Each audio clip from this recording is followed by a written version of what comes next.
Tem alguém aí para a gente estar conversando? Hoje vai ser um pouquinho diferenciado aqui. Me propus a fazer uma live em pé, para a gente poder estar conversando aqui melhor sobre os padrões de sofrimentos emocionais, que na verdade a gente vai estar encerrando esse projeto com 10 encontros. Vou tirar aqui os comentários. Deixa eu tirar aqui os comentários.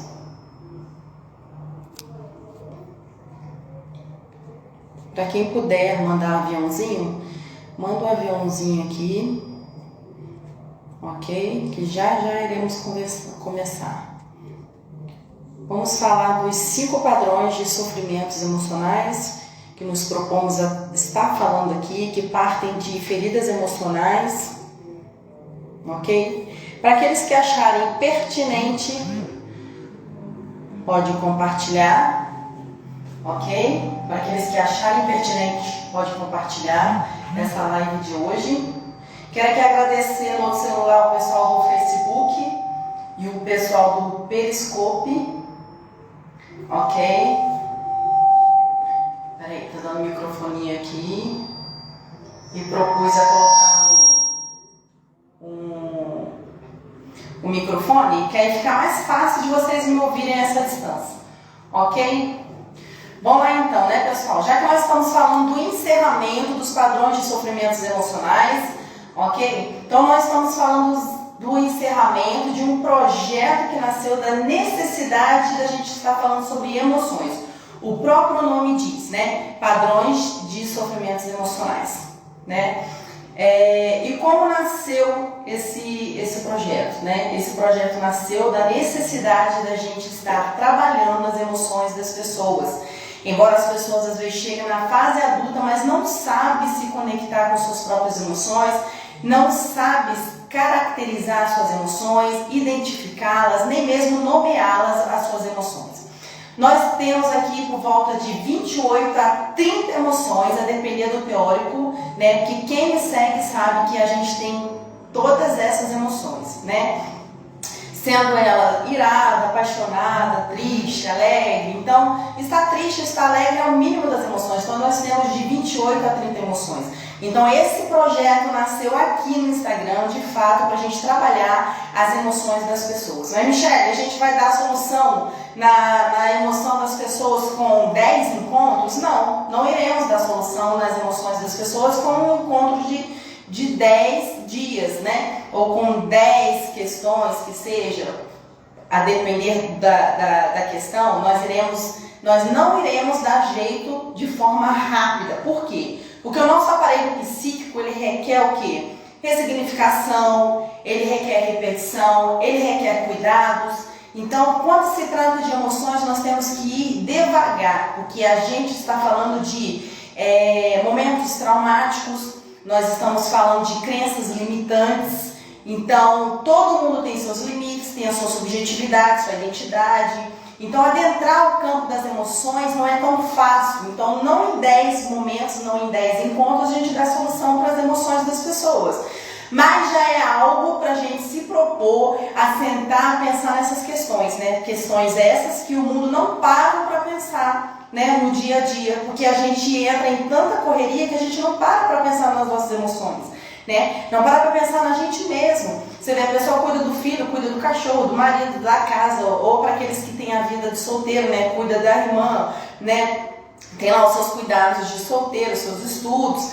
Então as pessoas não param para pensar no que é realmente as emoções. Então acabam adoecendo por questão de não parar para se ouvir, não parar para se ver, não parar para se olhar, para se identificar nesse mundo, né? Então nós falamos aqui por que nasceu desse projeto, dessa necessidade de estarmos cuidando das emoções, de estar tocando nesse assunto de emoções, né?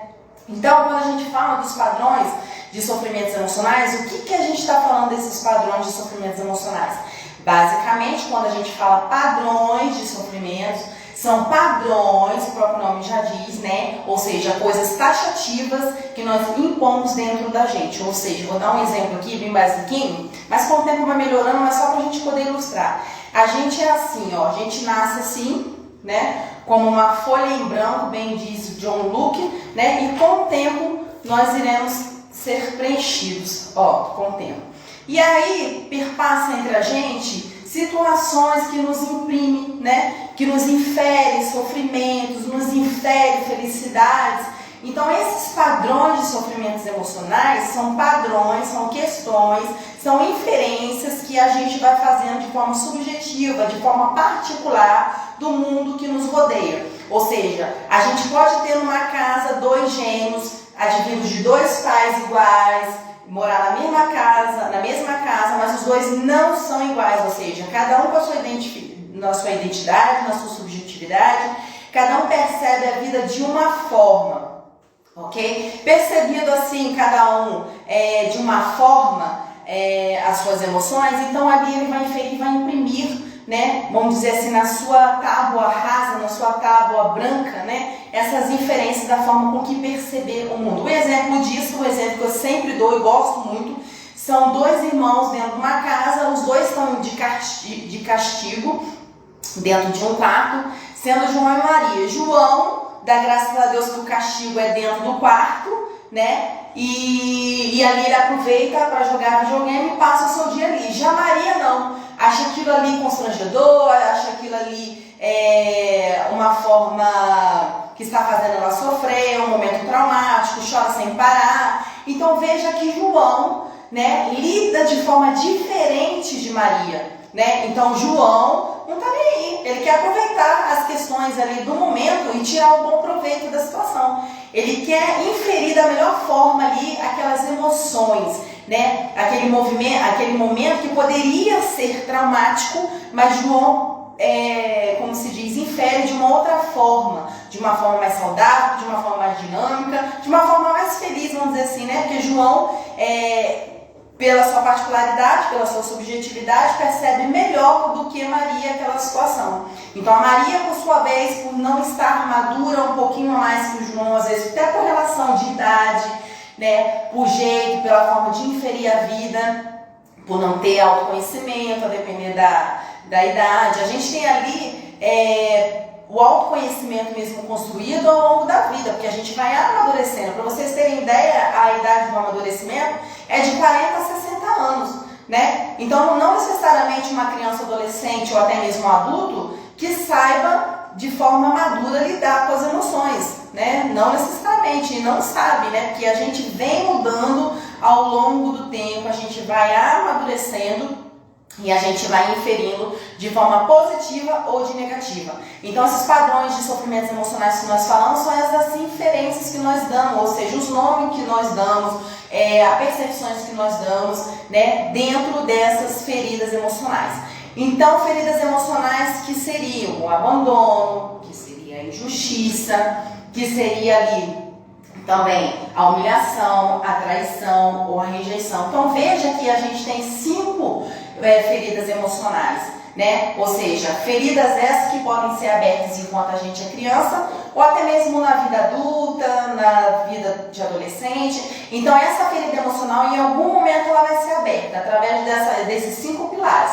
Rejeição, injustiça, abandono, traição e humilhação. Então, advindo dessas 5 circunstâncias, dessas 5 situações, nós vamos imprimir esses padrões dentro da gente. Padrões esses que a gente taxa como crença limitante. A gente perpassa por essas feridas, todas essas ou algumas, né, ou uma, e a gente acaba imprimindo na gente de forma negativa sensações que, através das emoções, a gente vai registrando na nossa memória. O Augusto Cury, aquele psiquiatra maravilhoso, ele chegou a uma tese de que a gente tem um registro automático de memória, que seria o registro automático de memória, o próprio nome já diz. De forma automática são registradas na gente as nossas memórias através das nossas emoções. Ou seja, já que esse registro é automático e se dá através das emoções, pode ser pelas emoções tanto negativas, né, quanto as emoções positivas. Então, a depender da forma com que você percebe, você registra a sua memória. Você vê, João e Maria estão de castigo no parto, né? Mas ambos tiram a mesma lição, o mesmo proveito? Não. João vai brincar de videogame e Maria fica chorando. Então quer dizer, a forma com que você imprime, que você aproveita a sua vida é diferenciada do outro, né? Então veja que esse registro automático de memória ele vai acontecer, né? Ou no momento traumático ou no momento de alegria. O próprio nome já disse que o registro automático de memória vão ser registrados em você memórias de forma automática, sendo ela boa ou ruim. Mas o que faz a diferença na gente não é o que é imprimido na gente, não o que é inferido, não o que é impresso, mas sim a forma com que lidamos, né, com aquelas feridas emocionais, a forma com que lidamos com aquelas situações, se temos traquejo ou não social, se temos ou não autoconhecimento, se temos também conhecimento de mundo, vivência, amadurecimento. Então veja que perpassa várias coisas. Veja que é aquilo que eu falei no início, não em 10 encontros a gente não vai dar jeito nenhum em nossas emoções, né? Mas já é alguma coisa, né? É meio caminho andado para quando a gente fala de emoções. Mas não quer dizer que hoje seja o encerramento desse projeto, que a gente passou por 10 encontros, né, por 9 encontros, na verdade hoje é o 10º, né, que é o encerramento, a conclusão de tudo, que a gente vai parar de falar de emoções. Não, porque é um encontro muito vasto, um encontro muito grande e precisa que a gente continue falando das emoções. E quando a gente fala das emoções, a gente perpassa também o mundo das mudanças, né? A gente acha que a gente não muda, que a gente não muda o tempo todo, né? Pelo contrário, a gente muda sim o tempo todo, a gente não é o mesmo todos os dias, né? A gente não é o mesmo todos os dias. Michele, mas vir mudando quando a gente trata de emoções, qual fica a melhor impressão? É a de hoje ou de antigamente? Não, é a de hoje ou antigamente, tanto faz, é a mesma mudança, vamos dizer assim. Ao longo do tempo você vai mudando, cada dia você não é a mesma coisa. Mas não lhe dá o direito de inferir se hoje é melhor, porque você se acha um pouco mais maduro, ou se antes era melhor. O que difere é que quando a gente fala de mudança, se era melhor a primeira reação, a primeira pessoa ou de agora, de hoje, pelo fato de eu achar que eu estou melhorando, que eu estou mudando e de fato as pessoas vão progredindo, porque esse tem que ser o avanço que a gente espera, mas a gente tende a dizer que hoje, o momento hoje, tem sido melhor do que antes, ou seja, temos a falsa impressão de que estamos mudando e o nosso o eu de verdade de hoje é melhor do que antes, mas não é. Porque a gente está falando aqui do campo sensorial. Então, se eu vivo hoje, qual a impressão que eu tenho se eu vivo hoje? É de que hoje as mudanças são mais nítidas, os comportamentos são os melhores, eu amadureci e vou deixar toda a Michele que passou? Não. Então veja que a mudança de fato ela acontece, mas não existe o melhor momento antes e nem agora. Eu tendo a falar que hoje é melhor, que agora é melhor, por uma questão que eu acabei de dizer, sensorial, porque você está sentindo o hoje, você está vivenciando hoje. Né? E quando a gente fala no mundo das emoções, fala de mudança, porque perpassa mudança em N coisas também, posicionamento, amadurecimento, né? Autoconhecimento, autoestima. Quando a gente fala no mundo aqui das mudanças também, nós falamos o quê? Nós falamos de duas perspectivas de mudança. Ou a gente muda, né, no tempo, que é assim, o tempo está passando, obrigatoriamente a gente vai mudar porque a gente está no tempo. Então a gente tem duas mudanças, dois tipos de mudança. A gente muda no tempo ou a gente muda no tempo. Mudar com o tempo é aquele automático, né? Aquela expansão, sem a expansão de consciência, né? Aquela pessoa que está mudando com o tempo, né? Não é aquela pessoa que expande, não é aquela pessoa que sai do automático e pensa fora da caixinha, mas ela está mudando com o tempo, porque o tempo está percorrendo e ela está mudando. Mas quem muda no tempo, quem faz modificações no tempo, melhoras no tempo, é outra pessoa no tempo, procura melhorar no tempo. Então veja que é diferente com o tempo, no tempo. Com o tempo você passa e de forma automática você tem que melhorar em alguma coisa, porque o tempo, vamos dizer assim, te empurra, né? E no tempo você muda de maneira consciente. Então veja que mudar no tempo é mais consciente e é bem melhor do que mudar com o tempo. Então, queira mudar no tempo, queira expandir sua consciência. Quando a gente fala de expansão de consciência, a gente está falando de quê? É meramente a gente sair do automático, né? E viver de fato a nossa vida. Ou seja, tem coisas que você vivencia como padrão, né? Ou seja, você era uma folha em branco, com o tempo foi imprimido em você, né? Valores éticos, morais, crenças limitantes, maneira de ser, maneira de se portar, os meios que você convive, que você tem que, como se diz, frequentar. Então são coisas que vão perpassando na sua vida, então você não vai expandindo consciência, você vai vivendo de forma automática, de forma mecânica. Mas quando você faz um movimento de expansão de consciência, quando você muda no tempo e não com o tempo, mas mudar de forma consciente, então veja que você expande a sua consciência. Você sai daquilo que é automático, aquilo que é padrão de sofrimento, aquilo que lhe é imposto, e você passa a pensar sobre aquilo. Passar a pensar sobre aquilo, deixa eu mandar um negócio aqui. Passar a pensar sobre aquilo modifica a sua forma de se ver, né, como pessoa, de ver o mundo, de perceber as coisas. Então veja que a dinâmica é outra quando a gente fala de expansão de consciência. Mas, Michele, todos conseguem fazer isso? Não, infelizmente não, por N questões. Uma delas que nós inferimos aqui no início, que são as pessoas que não sabem das suas emoções, não conhecem, não sabem mesmo intitular as emoções, não sabem que existe de 28 a 30 emoções, acham que é basicamente ficar triste, ficar irado, ficar feliz, e são essas emoções básicas. Só que hoje nós vimos aqui que é de 28 a 30 emoções, né? E essas pessoas não necessariamente vão mudar, por quê? Porque nem todo mundo, pasme essa informação, nem todo mundo amadurece, tá? Nem todo mundo amadurece. Desculpa, vai ter gente que vai dizer assim, mas agora eu estou mais madura. Não, não está mais madura. Será que está mais madura? Né? Será que não é a sua forma de ver as coisas? Será que você não está dizendo à luz das lentes internas? Entende? Porque o amadurecimento de fato é aquela pessoa que sabe.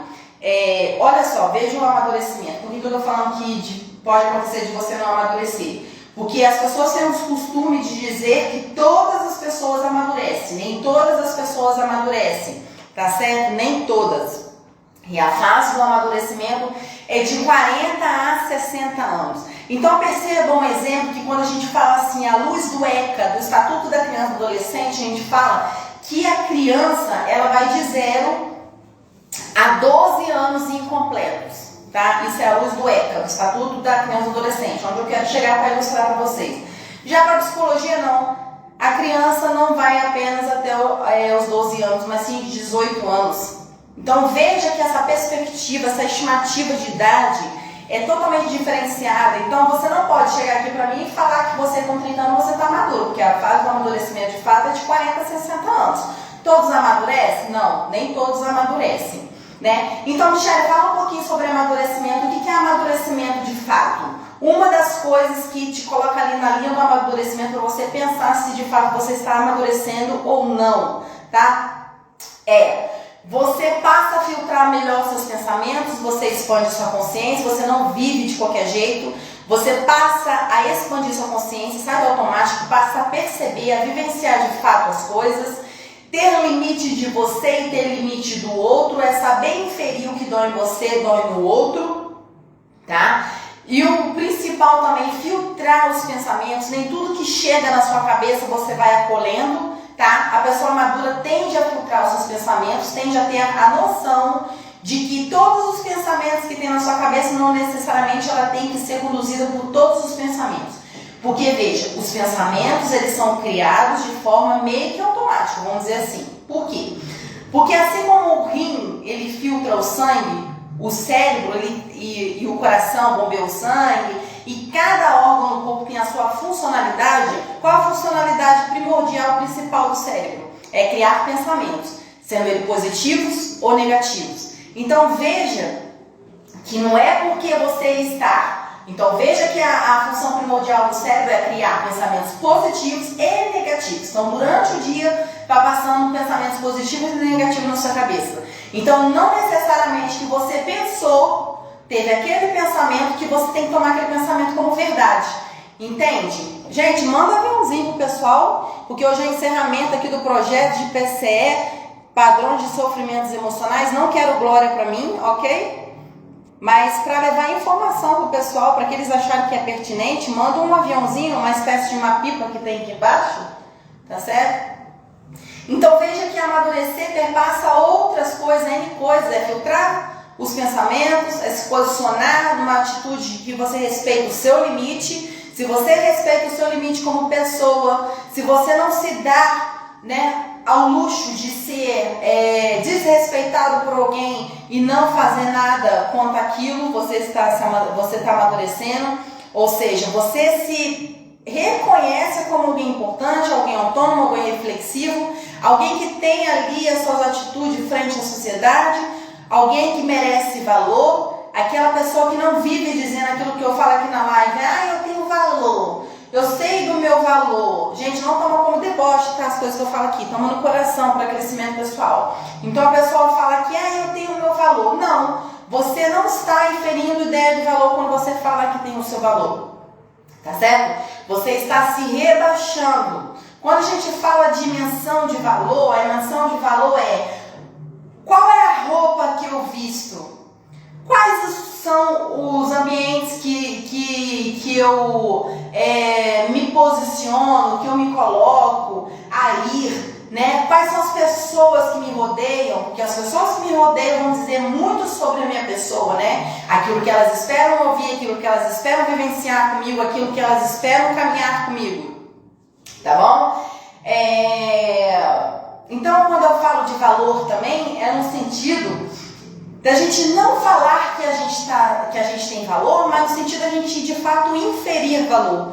Então veja que quando a gente fala que a gente tem valor, a gente entra na contramão de inferir valor, porque aquele que infere de uma forma automática valor na sua vida não precisa estar falando.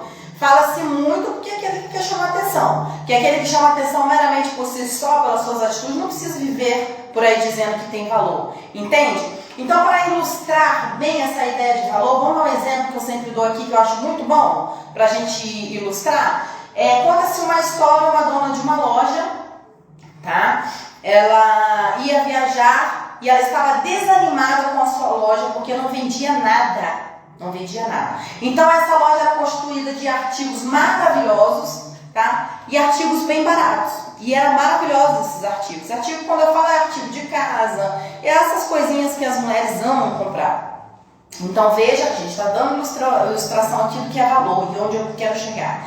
E ela deixou um bilhete para sua funcionária, que dizia assim, no bilhete dizia assim: fulana, venda tudo pela metade do preço, que assim que eu chegar da viagem, mais ou menos o bilhete dizia assim, venda tudo pela metade do preço, que quando eu chegar de viagem, eu vou vender a loja, porque a loja não está me rendendo nada. Beleza, mandou a funcionária vender todos os artigos da loja pela metade do preço, na tentativa de vender todos os artigos, para poder acabar logo ali, finalizar, né, e fechar a loja. Só que aconteceu uma coisa, como toda historinha, né? Aconteceu uma coisa com o bilhete molhou, tá? E a empregada não conseguiu, a funcionária não conseguiu ler ali que estava inferido para ela vender pela metade do preço. Então, pelo fato de estar molhado o bilhete, qual é a atitude que o funcionário imprime, um funcionário bom?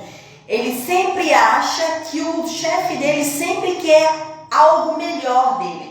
Então, pelo fato do bilhete ter molhado naquela parte com que a dona da loja dizia que era para vender todos os artigos pela metade do preço, molhou aquele pedaço especificamente, então ela inferiu que a chefe dela queria o melhor dela, então ela não vendeu os artigos pela metade do preço, ela vendeu o quê? Pelo dobro do preço. Quando ela vendeu pelo dobro do preço, o que aconteceu? O que aconteceu, gente? O que vocês acham que aconteceu? Bom, eu tirei o comentário, mas é para vocês pensarem, infere alguma coisa aí. Estava vendendo pela metade do preço e nada acontecia, mas começou com essa ideia de vender pelo dobro do preço, ela vendeu tudo. Ela vendeu tudo, não ficou nada na loja. Mas o que essa historinha essa parábola, na verdade, quer trazer pra gente é o seguinte: toda vez que você tenta, a gente usou essa ilustração para a gente inferir ideia de valor. Então vamos lá. Toda vez que você tenta, tá, baixar o seu valor no sentido de aparência, lugares que você vai que não valem a pena, companhia, atitudes erradas, né, que não te levam a crescer, a expandir sua consciência. Todas essas minúcias, todas essas atitudes pequenas que sejam, vão inferir o menor valor em você. Mas todas as vezes que você emprega valor, que você emprega preço, vamos dizer assim, porque valor pra gente fala muito assim de forma inconsciente, né? Como se fosse preço, né? Bom, você tem o mesmo artigo, você tem um artigo de luxo que vale pouco, perdão, um artigo bonito que vale pouco, um artigo bonito que vale muito, qual a impressão que nós vamos ter ali? Bom, aquele que vale muito, né? Nossa, deve ser aquela coisa, né? Pela questão do valor realmente que se põe naquilo, né? Pela ilustração que se dá, pelo peso que se dá naquilo. Então, quanto mais você baratear a sua presença, se colocar em qualquer lugar, se posicionar de qualquer forma, né? Dar o seu poder ao outro, tipo, o outro te deixou ali angustiado, triste, e você fica batendo boca com aquela pessoa gratuitamente, isso baixa o seu valor também. Mas veja que esse bate-boca, eu falo assim, no sentido de que tem gente também que tem que ter os seus limites, né? Tem pessoas que às vezes nos tiram realmente da linha de conforto, do nosso equilíbrio, e às vezes, pelo fato da pessoa estar repetindo aquela atitude, a gente tem que parar aquela pessoa, né? Dizer que a gente não gostou, né? Que não é um comportamento um comportamento esperado, um comportamento bom, né? Que você não se permite ser desrespeitado. Então veja que é outra linha. Mas quando você vai nessa linha de que você de fato se posiciona, de que você se valoriza, você não tem que ficar por aí dizendo que você tem valor, entende? De fato você está imprimindo valor. Então se você tem ali a oportunidade de vender mais caro e vender mais barato o seu posicionamento, por que não vender mais caro o seu posicionamento? Né? Por que não oferecer de forma diferenciada sobre a sua pessoa? Entende?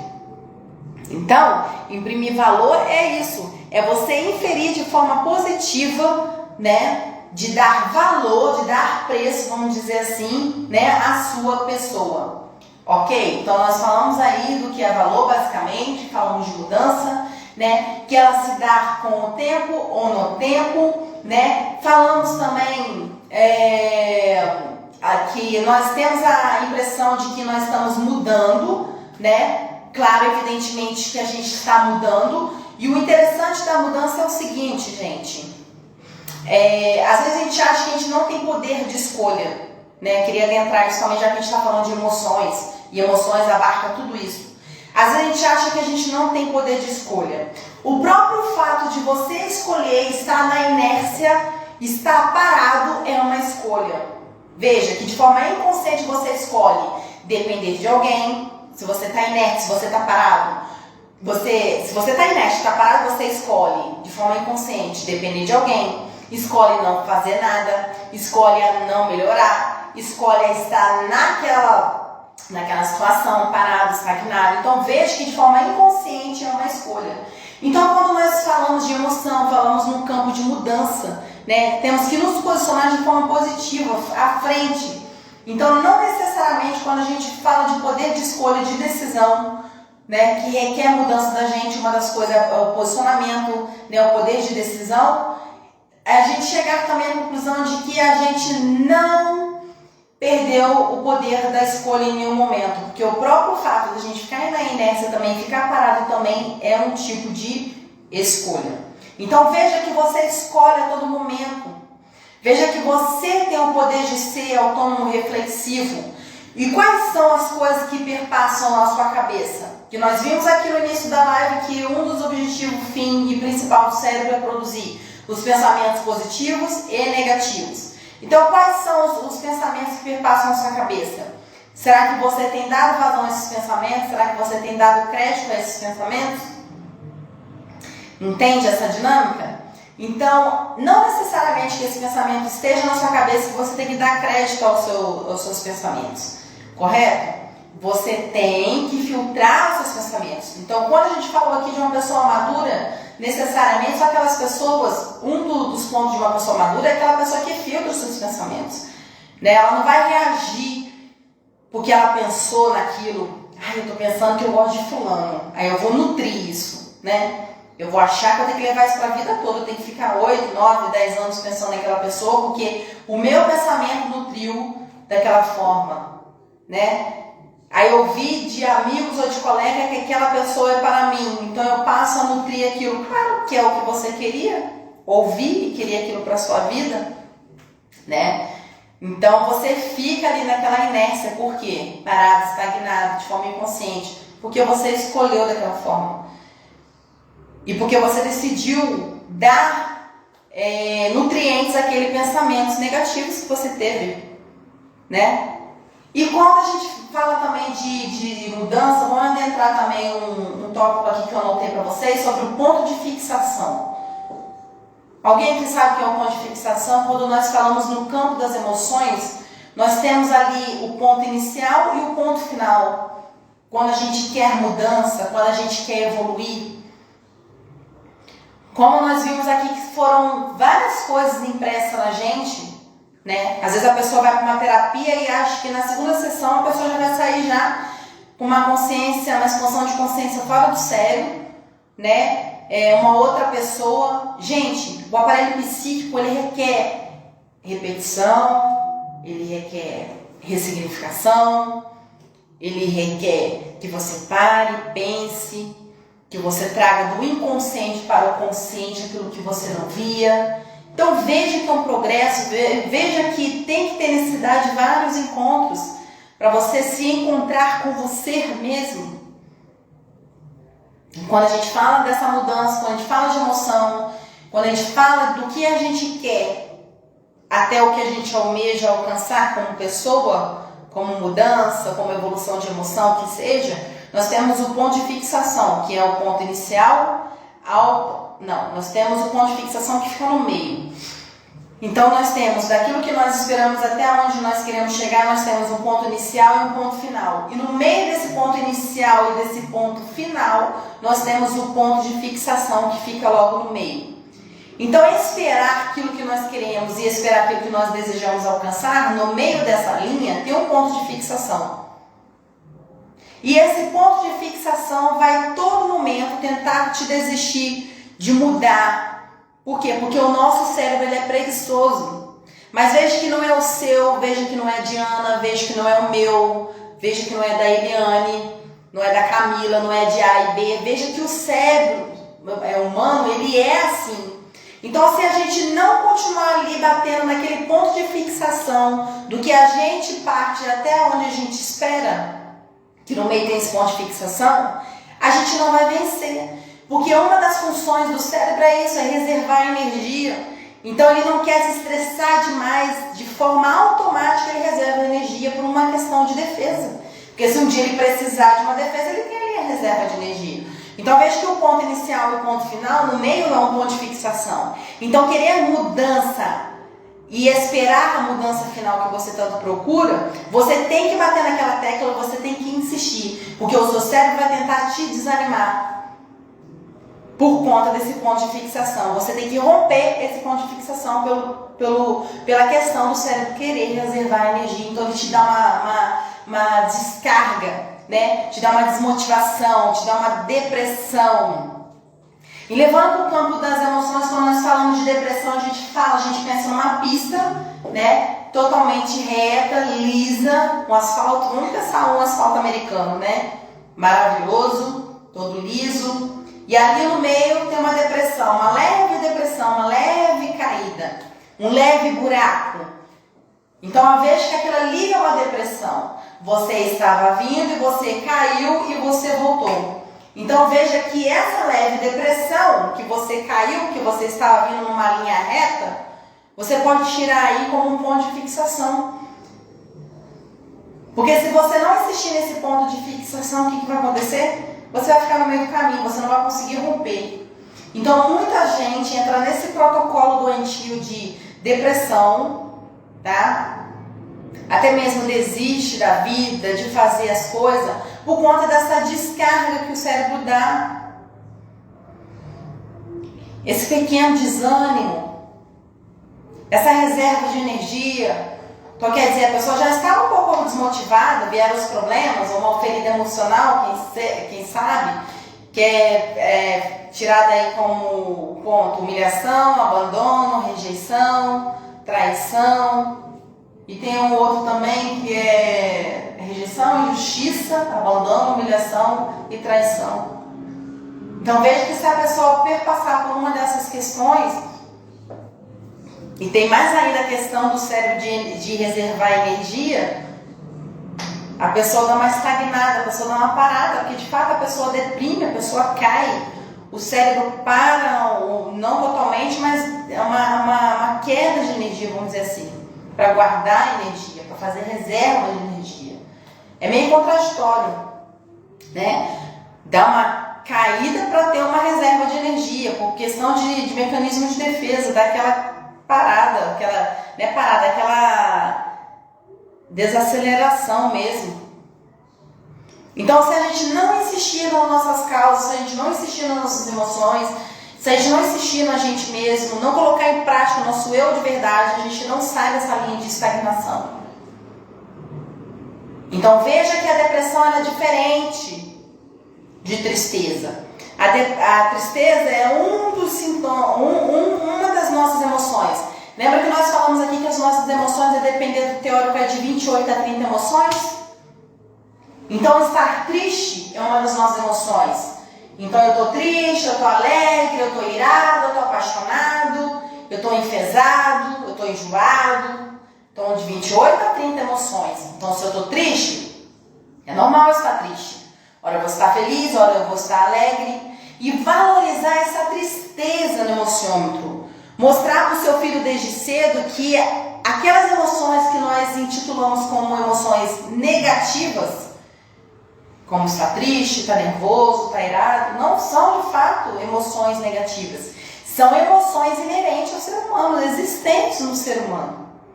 Então a gente tem que trabalhar desde cedo para que ele venha perceber que tem momentos também que ele pode ficar triste, angustiado, até para futuramente não se matar, não ficar uma pessoa entediada, achar que todo momento ele tem que estar 100%.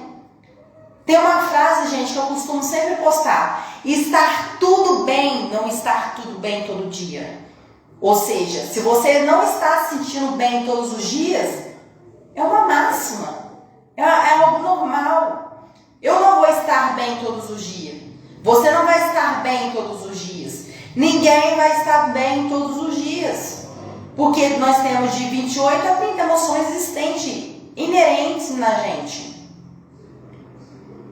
Então veja que é um ponto também para a gente trazer para cá, como ponto de discussão, que a gente não controla as nossas emoções. Nós gerenciamos nossas emoções. E eu vou mostrar isso para vocês. Que a gente não controla, mas que a gente gerencia as nossas emoções. Um exemplo disso, o exemplo também que eu adoro dar aqui. Se eu estou frente a um animal perigoso, peçonhento, uma cobra, um exemplo, ou um leão, você vai dizer: bora, para que agora emoções. Agora eu vou sentir alegria, agora eu vou sentir coisa boa, porque eu estou de frente com um leão, com uma cobra. Se você tivesse essa capacidade de fazer isso, você poderia dizer que você controla as suas emoções, mas ninguém controla as suas emoções. Você aprende a gerenciar as suas emoções. Então veja que quando você está de frente com um leão, de frente com uma cobra, você fica pálido, vai sangue para as suas extremidades, como pés e mãos, por isso o rosto fica pálido. Você sofre o procedimento, sofre o que nós chamamos de sudorese, você sua o excesso, você fica pálido, há palpitamento ataque cardíaco em você, você sai de si, você fica nervoso. Então veja que você não controla as suas emoções, você gerir ou você aprende a gerenciar as suas emoções. Então se você está frente a um animal peçonhento, como a cobra, um animal perigoso como o leão, você vai sofrer todas essas emoções, mas uma coisa diferencial é o que você faz com essas emoções. Esse é o grande diferencial. Então veja que aquele exemplo que eu dei no início de João e Maria, João ficou super animado porque o castigo foi dentro do quarto e ele foi jogar videogame. Mas o castigo para Maria, o mesmo castigo para ela era a morte, porque ela queria sair do quarto. Então veja que Maria chorava inconsoladamente e João não. Usou aquela situação para jogar videogame dentro do quarto. Então ambos estavam criados na mesma família, com os mesmos pais, no mesmo castigo, o castigo no mesmo ambiente. Então é o que você faz com aquelas emoções, como que você reage frente a essas emoções. Então veja que você era uma folha em branco e de repente você foi inferindo coisas na sua vida. Bom, Michele, e se eu passei por uma questão de estupro relacionada a abuso, uma ferida emocional, adveio de uma pessoa que eu confiava muito e aconteceu, você tem que ter em mente é o seguinte, é aquilo que nós falamos aqui em 2, 3 sessões, em 10 sessões ou em 10 encontros, já que a gente está ensinando esse projeto, a gente não vai dar solução para o caso, porque você passou anos imprimindo essa sensação dentro de você. Porque lembra que nós falamos do registro automático de memória? Ele registra automaticamente, onde eu quero chegar? Ele registra automaticamente as suas memórias através das emoções, sendo elas ruins ou boas. Mas o nosso cérebro ele tem um power a mais em ficar toda hora ali, ó, apertando nos momentos traumáticos. No abuso, na exploração, no estupro, na traição, na injustiça, no abandono. Veja que são feridas emocionais. Traição, injustiça, abandono, humilhação, rejeição. Então, nosso cérebro fica ali, ó. Por quê? Porque as sensações boas, o cérebro não tende a dar um power. Ele tende a dar um power a mais naquilo que você sofreu, porque são sensações, são registro automático de memórias que foram registradas de forma automática, assim como o nome diz, de forma traumática. E tudo que é registrado de forma traumática tende a dar uma power a mais, por quê? Porque foram registrados de forma traumática, o próprio nome diz. Porque tudo que foi registrado de forma traumática tende a nos marcar mais. Então veja que se sua situação foi no momento traumático e você quer esquecer aquela sensação de abandono, de injustiça, de traição, de humilhação, de estupro, de abuso, de exploração sexual, exploração mental, de assédio sexual no trabalho, assédio moral, que seja a sua situação, que seja a sua ferida emocional enquanto criança, enquanto adolescente, adulto, a qualquer altura da vida. O que você tem que ter em mente é o seguinte, é olhar para a dor. Primeiramente, olha para a dor, veja o que dói em você. Às vezes nós vamos muito nos sintomas, mas nós esquecemos de ir na causa. Muita gente tomando muito remédio 24 horas e a indústria farmacêutica não quer que você saiba disso. Você não precisa tomar remédio 24 horas. Ah, Michele, então você está dizendo para eu não tomar remédio? Não, seria estupidez da minha parte dizer isso.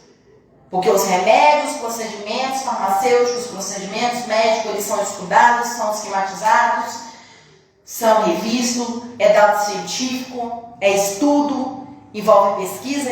Não é isso. O que eu estou querendo dizer é, vá direto à causa. Não vá no sintoma. Depressão é um sintoma, câncer é um sintoma, masculino, é um sintoma. Dor de cabeça excessiva todo dia, enxaqueca é um sintoma. Raiva raiva é um sintoma.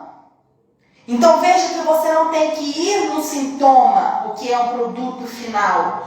Você tem que ir na causa. Onde está a causa? Então veja que eu estava dando um exemplo de estupro, de exploração sexual. Primeira solução é olhar para a dor. Então veja o que aquela dor está te trazendo. É você entender que você não teve culpa.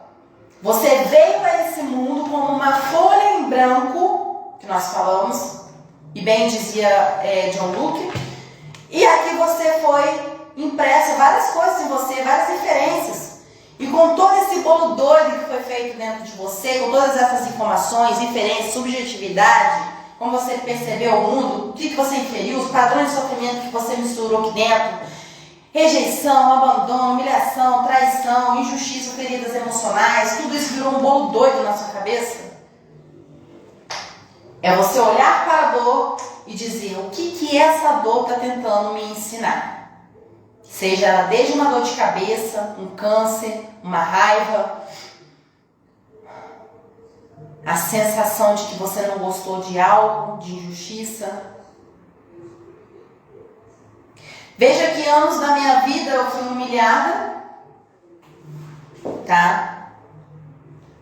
Por uma família.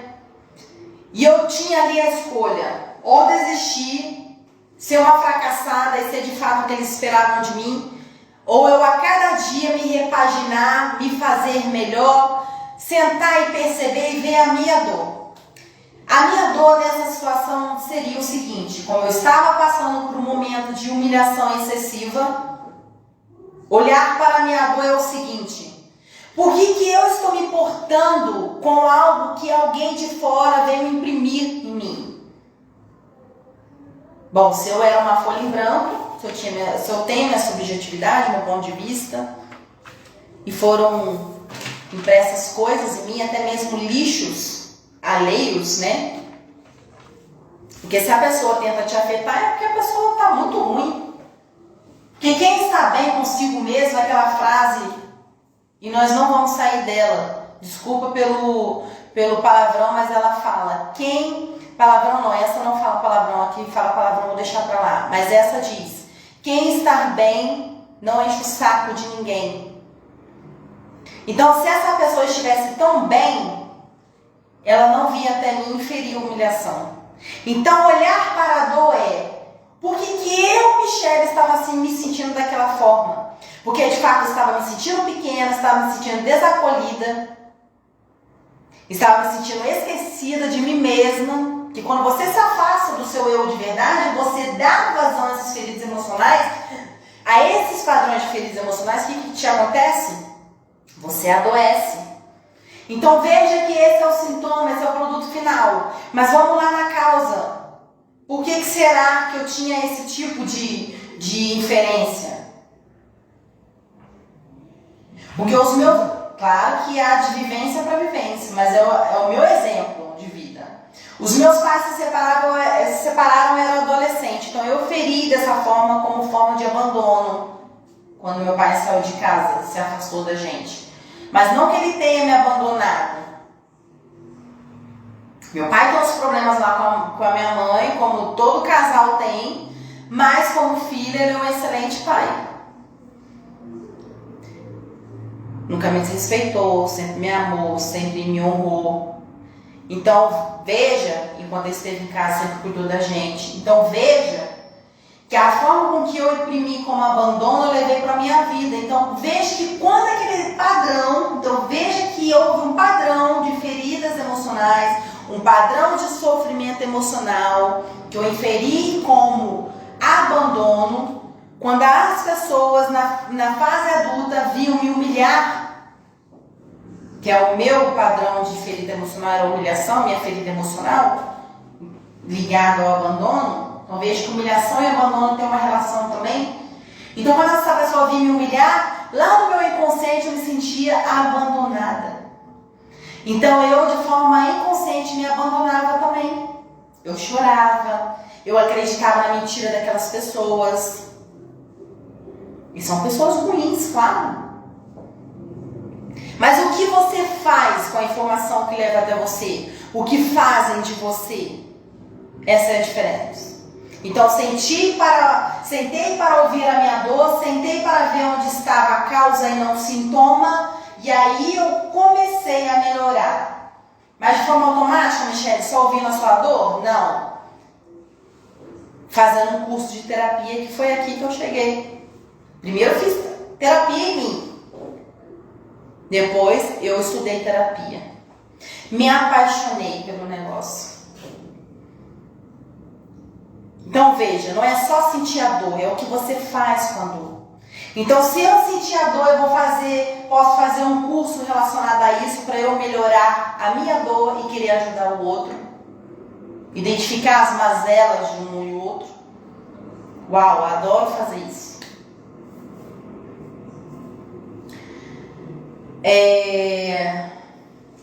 A segunda solução para uma ferida emocional, para os padrões de feridas emocionais, padrões de sofrimentos emocionais, é olhar para o seu histórico. Quem de fato você é, o valor que você tem, para que você veio? Quem é você? É uma solução também. Combater causas e sintomas, eu coloquei ali também, já falei. E mudar, Michele, é de uma hora para outra? Há duas linhas para isso de entendimento. Você pode entender que mudar é uma atitude em qual sentido imediato? Em qual sentido? É você dizer assim, não, agora eu vou mudar. Aí veja que é imediato, porque você se posicionou aqui dentro. Mas o mudar de fato, ele não é instantâneo. Veja que miojo é muito vendido no Brasil, porque as pessoas acham que a vida é uma corrida de 100 metros, que a vida é um miojo, a gente faz em 3 minutos. Então veja que a decisão para mudar estava aqui dentro de mim. Bom, eu vou mudar, pronto, acabou.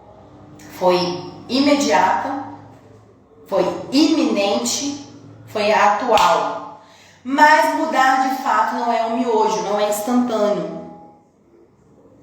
Então veja que eu tive que me posicionar em ouvir coisas boas, estar em um lugar bom, querer mudar de fato. Olha a imposição de valor, a inferência de valor que nós falamos no início. Não você falar, eu sei que eu tenho valor. Isso não, isso é uma mentalidade comum. Isso é ser uma mulherzinha, um homenzinho. É dizer o que a maioria diz. Olha, eu tenho valor. Não, você infere de fato valor.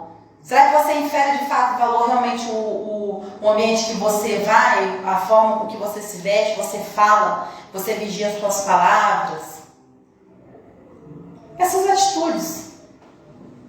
Outra solução, não se maltratar. É chegar no ponto de dizer para você mesmo que você ficar acessando traumas na sua vida não vai te levar a ponto nenhum. E um dos erros que as pessoas cometem, é ir lá no Google e pegar uma técnica isolada.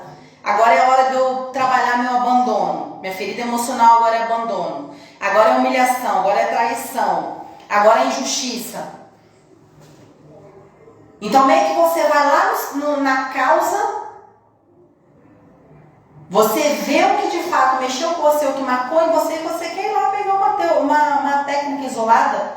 Veja que você não vai dar solução para isso. Veja que a mudança de fato, por mais que seja imediata, porque você decidiu aqui, atual, iminente, atual, e ali tem que acontecer, mas a mudança mesmo em si não é um miojo, não é instantâneo.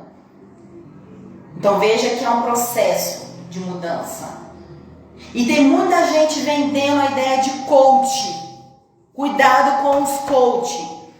A coach que eu trouxe aqui, Carla Souza, na minha página, é uma pessoa que eu adoro o trabalho dela. Eu sou maravilhada com o trabalho dela. Porque a Carla, ela tem na cabeça dela o discernimento de que ela não vai mudar uma pessoa de hora para outra. Trouxe a Carla aqui na minha página porque ela tem o discernimento que ela é uma treinadora. Coach é isso. É treinar pessoas e não mudar a pessoa da água para o vinho, porque o seu aparelho psíquico ele precisa de mudanças contínuas, de ressignificação, é você olhar para as suas emoções, é você entender a causa e não o sintoma. É aquilo que nós falamos. Nós queremos ir muito no sintoma, dor de cabeça, câncer.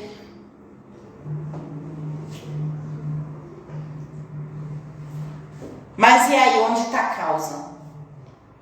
O interessante é que para o câncer, se a gente parar para ler mesmo na psique a origem do câncer, vocês sabem onde nasce o câncer? Vamos lá. Nós estamos falando não de sintoma. O sintoma é algo produto final, é o câncer. Vocês sabem de onde nasce o câncer?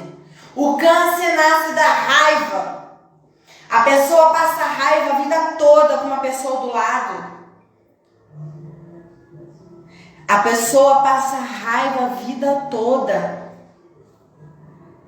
Mas Michele é aquela pessoa que já nasceu, já tem 3 anos, já está com câncer.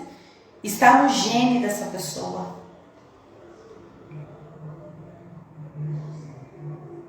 Veja que a neurociência ela chegou. Hoje tem meditação, meia-noite. Minha primeira meditação.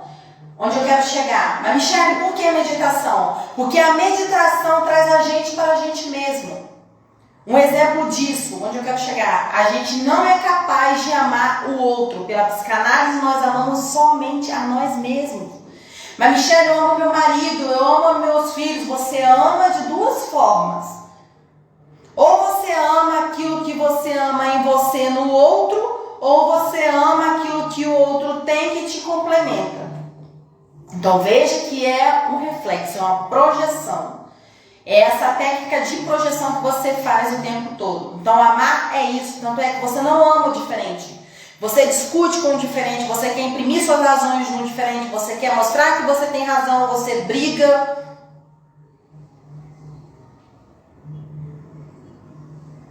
Então veja que o câncer ele nasce da raiva. Se você ficar 24 horas com uma pessoa que te irrita o tempo todo, o que vai acontecer? Você vai adoecer. Agora, se você pega uma criança de 5 anos, Michele, então se o câncer nasceu da raiva, então o que a gente faz? Continuando, voltando lá, retomando. Vamos pensar um pouco. Então, antes de a gente pegar uma criança pequena e dizer que ela tem câncer, então quer dizer que está no gene, qual o sentido? A neurociência chegou à conclusão de que, aí eu adentrei a meditação e lembrei. A neurociência chegou à conclusão de que, já que nós estamos falando em relação à neurociência de hoje e à raiva, que à medida em que eu posiciono a minha fé, eu trago de forma automática a esperança para a minha mente. Comando é a mente. O câncer nasce aqui. A raiva, a depressão, a ansiedade, tudo nasce na psique sem exceção. Então a neurociência chegou ao seguinte, que toda pessoa que tem a sua fé tende a ser um pouco mais saudável. Mas por quê? Porque ela infere a ideia de esperança de um dia melhor. Então se você está angustiado, se você está atribulado, se você está desorientado, se você tem uma fé e acredita nela, o que acontece dentro de você? Você produz químicas boas dentro de você, de esperança, em acreditar em dias melhores. Agora, se aquela pessoa que passa por raiva, passa por estresse, não tem em quem confiar, no sentido assim de ser maior, em quem projetar suas esperanças, sua expectativa, a pessoa fica sempre naquela linha de estresse. Estressa de manhã, estressa à tarde, estressa à noite, toda hora. O que vai acontecer? O que vai acontecer? Vamos parar para pensar. Tirei os comentários, mas tenta inferir. Perdão. O que vai acontecer? Você vai mandar um comando para o seu corpo de cortisol o tempo todo, cortisona. Você vai ficar só imaginando o seu corpo ali, dia após dia. E o que isso vai fazer ao seu corpo? Vai adoecer as células do seu corpo. Então veja que hoje eu comecei a me propor a vocês hoje o primeiro momento de meditação à meia-noite. Michele quer me vender um produto? Quer me convencer de alguma coisa? Não. nós só iremos sentar para meditar na gente mesmo. Vou ouvir uma musiquinha boa e eu irei falar algumas coisas para vocês e vocês vão meditar sobre aquilo. Para retomar o nosso eu de verdade. Então veja que quando a gente fala de emoção também, as pessoas entram muito naquela visão humanista que está acabando com as pessoas. É tanta coisa para se falar, né, que uma coisa esbarra na outra e a gente vai, retoma e é assim mesmo. O humanismo está acabando com a pessoa, aquela linha, aquela teoria humanística de que quando nós falamos do eu de verdade, a meditação de hoje vai ser isso, trazer a gente para a gente mesmo. A teoria humanística diz o seguinte, tem que puxar a calça aqui, diz o seguinte, que aquele que olha demais para si é egoísta. Segue mais ou menos essa linha. De que você que olha demais para você, você é egoísta. Aí sabe o que acontece? Você se perde. Você perde de você mesmo. Então veja que ser egoísta, às vezes, não é doença.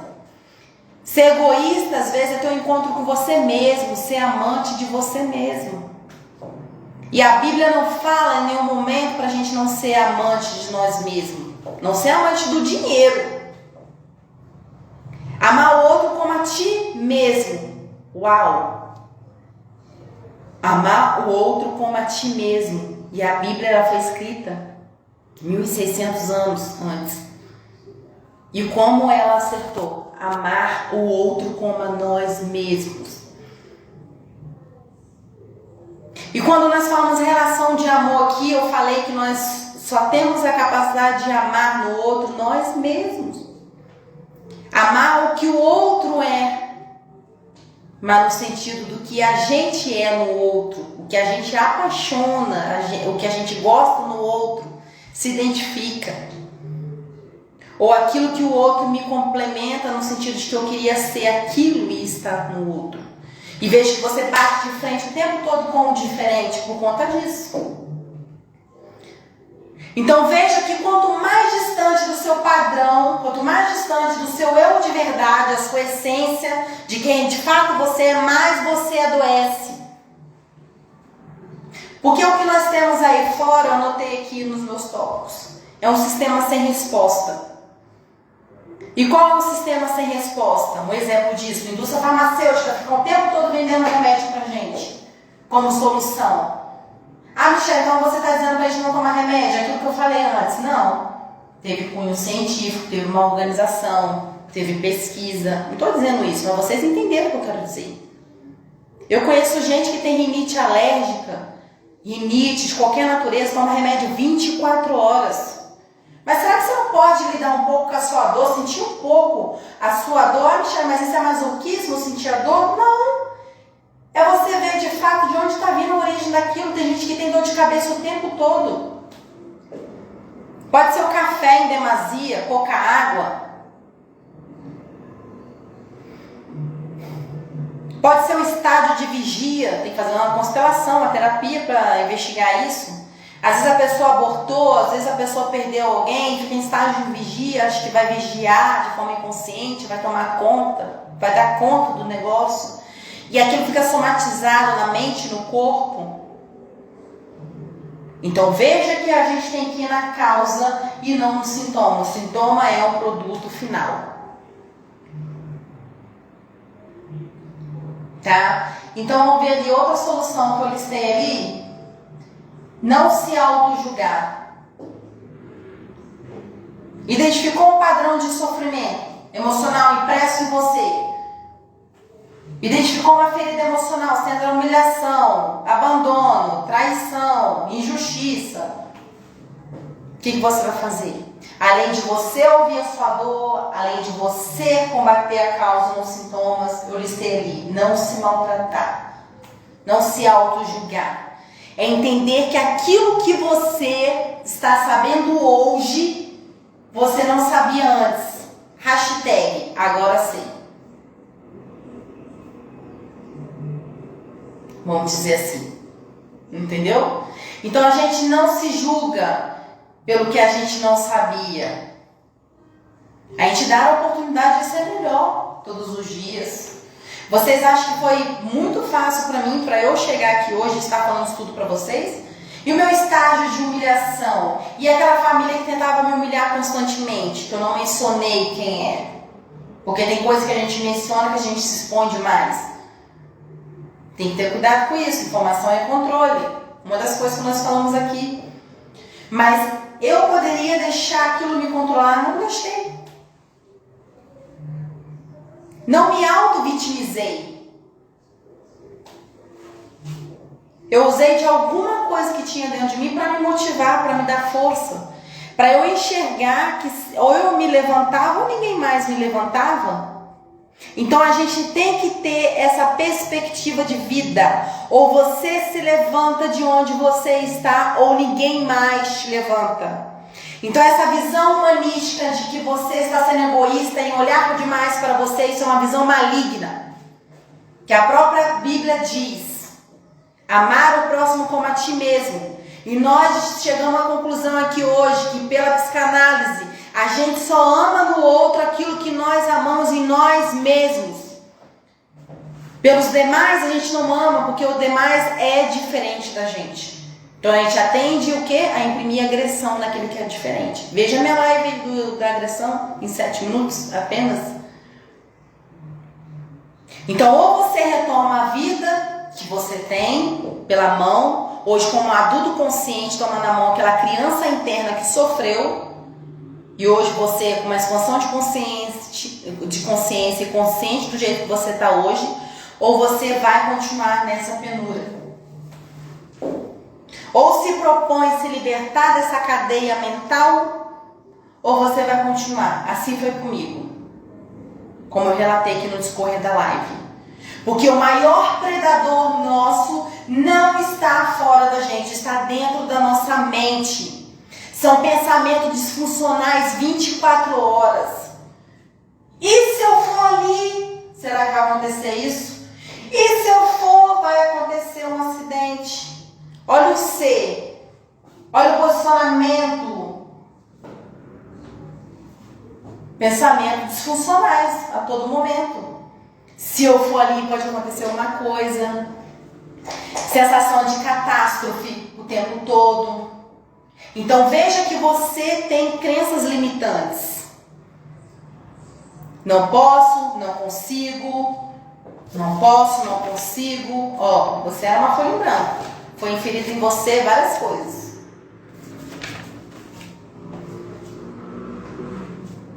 Vamos, pensa um pouco nisso. E se a pessoa não te levantar daí, de onde você está agora?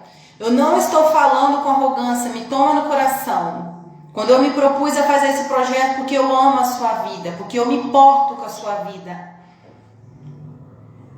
Porque eu mesma tive que me importar comigo.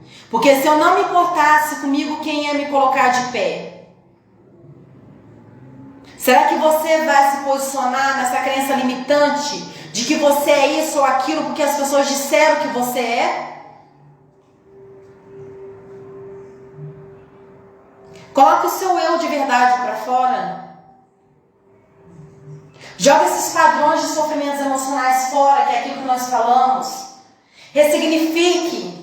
Para com essa ideia de coach, de que vai transformar sua vida em 2 sessões, em 10 sessões. Não vai. Eu só trouxe a Carla nessa página porque a Carla é consciente, ela sabe que ela é uma treinadora. E ela é uma pessoa tão consciente que ela sabe que ela não vai libertar uma mente em 10 encontros. Ela tem a noção de que a pessoa que quer transformar, ela continua em constância e em constante transformação. Veja que o nosso aparelho psíquico, ele precisa de ressignificação. Isso vale tempo. Então, vender uma proposta. Vamos falar agora de neurônio e espelho. Tanta coisa para se falar, gente. Já tem 1 hora mais ou menos que eu estou falando aqui. Vamos falar um pouquinho de neurônio e espelho. O que tem a ver coach com neurônio e espelho, Michelle? Se você acredita que numa proposta de um coach ele pode mudar a sua vida em 10 encontros, Se ele está vendendo essa ideia de charlatão, é porque você também tem impresso em você também o charlatanismo. Neurônio espelho. Se identificam nas ideias.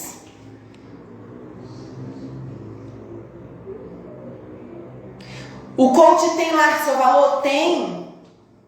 E o coach ele faz um trabalho maravilhoso. Maravilhoso. Mas vender a ideia de que você, enquanto coach, vai mudar a vida da pessoa em encontros, você está enganado. Não vai. As pessoas precisam de terapia, psicoterapia, de análise. Olhar para si, olhar para a causa, não sintoma, que é o produto final, que é aquilo que nós falamos. Então foi se discutido esses dias a atividade coach. Claro, evidentemente que estão discutindo isso, não por preocupação, penso eu, com a sociedade, mas sim em normalizar no sentido de criar um conselho. Daqui a pouco eles estão querendo até anuidade relacionada àquilo, já que todo mundo está virando coach. Penso eu que seja essa preocupação. Porque se fosse uma preocupação de você adoecer ou não pela quantidade de remédio que você toma, eles diriam para você: para e pensa na sua dor, ressignifique. Pegue a sua criança de forma inconsciente, como adulto consciente hoje, pela mão, e retoma a sua vida e para de tomar remédio e veja que a solução está dentro de você, no seu posicionamento.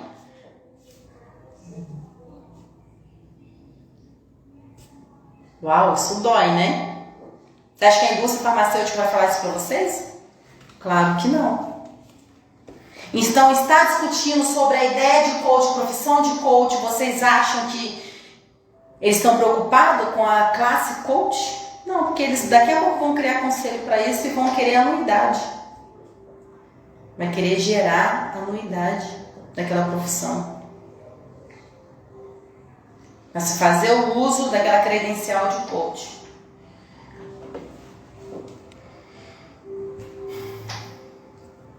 Então veja que é complicado. Então quando nós falamos aqui nos nossos 10 encontros dos padrões de sofrimentos emocionais, eu acreditei que nós pudéssemos mudar em 10 encontros? Não, mas é algo inicial. Lembra do ponto de fixação que nós falamos hoje? Temos o ponto de fixação, de onde queremos sair, de onde queremos chegar. Ponto inicial, ponto final. E nesse meio desses dois pontos tem o ponto de fixação, que é onde o cérebro faz energia, faz a reserva de energia, ele vai dar uma pane, ele vai dizer para você de forma inconsciente: não, para por aqui, você não vai evoluir, porque ele quer reservar energia, porque é onde vem o nosso desânimo. E a gente para ali, a gente estagna ali, a gente acha que a gente não vai avançar, mas a gente vai avançar. Então acreditar que a gente vai mudar em 10 encontros, a gente não vai, mas já é algo inicial. E eu falando com vocês todo dia e postando coisas positivas, porque cada post meu é uma terapia, eu escolho a dedo, faço comentários a dedo. Então isso tudo são contribuições. Então pensar que o coach vai vir aqui do nada e vai mudar a sua vida, sinto te dizer, não vai. Licença.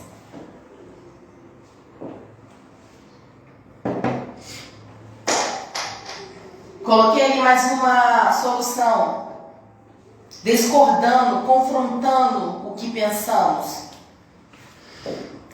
É aquilo que eu falei, assim como o rim filtra o sangue, o coração bombeia o sangue, o cérebro tem a sua função também exclusiva, que é produzir pensamentos positivos ou negativos. Mas a sua função positiva é criar pensamentos.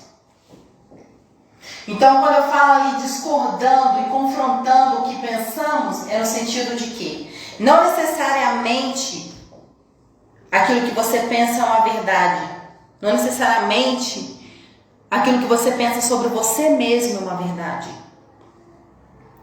Pode partir de uma crença limitante, não consigo, não vou progredir, porque são pessoas. São recrutadores externos que estão, predadores externos que estão estão fora de você, que estão te dizendo que você não pode, que você não consegue, que você está dando vazão a tudo isso. E você não está confrontando. E isso acaba gerando dentro de você uma persistência naquilo que estão falando, naquilo que estão imprimindo. E você tomou como verdade. Então você vai tomar essa criança na mão como um adulto autônomo, reflexivo e controlar sua criança. Então tem sim que confrontar. Confronte os seus pensamentos. Será que isso que eu estou pensando é saudável? Será que isso é verdade? Confronte você mesmo. Augusto Cury diz o seguinte em sua tese, um dos exemplos. A gente frente ao computador, a gente manda no computador, a gente digita o que a gente quiser. Mas o computador da nossa mente, a gente tem que parar ele às vezes. Dizer para ele quem é que manda aqui. Quem é que manda na sua mente? Quem está controlando a sua mente? Com quem você está andando? As más conversações corrompem o bom costume. Então veja que as amizades também contam muito para isso. Já falei demais, né? Quanto a isso. Então, soluções. Olhar para a dor, listei ali. Saber de onde veio, olhar seu histórico, saber de fato para que você veio, o que você quer, que aí vai te ajudar. Combater causas e não sintomas. Entender que mudar requer tempo. Não se maltratar, não se auto-julgar, se amar, se acolher, discordar dos pensamentos, filtrar pensamentos e fazer uma higiene mental. Nós costumamos fazer uma higiene do nosso corpo. E a higiene mental? E os lixos que são impressos em você? De que você não consegue, de que você não pode. O que você tem acreditado em você mesmo? Você tem feito uma higiene mental? Ou você tem se prevalecido daquela infantilidade psíquica de achar que a solução cai do céu? Vamos, pense nisso. E olha que eu sou evangélica e posso dizer para vocês, a minha solução não vai cair do céu. A minha solução está no céu. Mas a própria palavra de Deus fala para a gente se animar. Vai ter com a formiga ao preguiçoso. Essas coisas. Então é a gente que se levanta. É a gente mesmo que se levanta. É redundante? Mas é. É fazer uma higiene mental. O que está prestando, o que não está prestando. É a gente que tem que retomar a nossa vida. Tomar a nossa criança na mão de forma consciente. Então tem muita gente aqui que sofre de uma infantilidade psíquica, atribui tudo a Deus. Ou as superstições, né? Muita gente virou o ano, usou o vestido amarelo porque queria atrair dinheiro. Rosa, amor. Vermelho, paixão. Branco, paz. E aí se vai, verde, esperança. Isso é infantilidade psíquica. O que mudou foi só o número 20 para o 21. Se você não retomar a sua vida, se você não mudar as suas atitudes, os ciclos serão os mesmos. E os ciclos voltam e retomam até que você aprenda. Vou ativar aqui os comentários.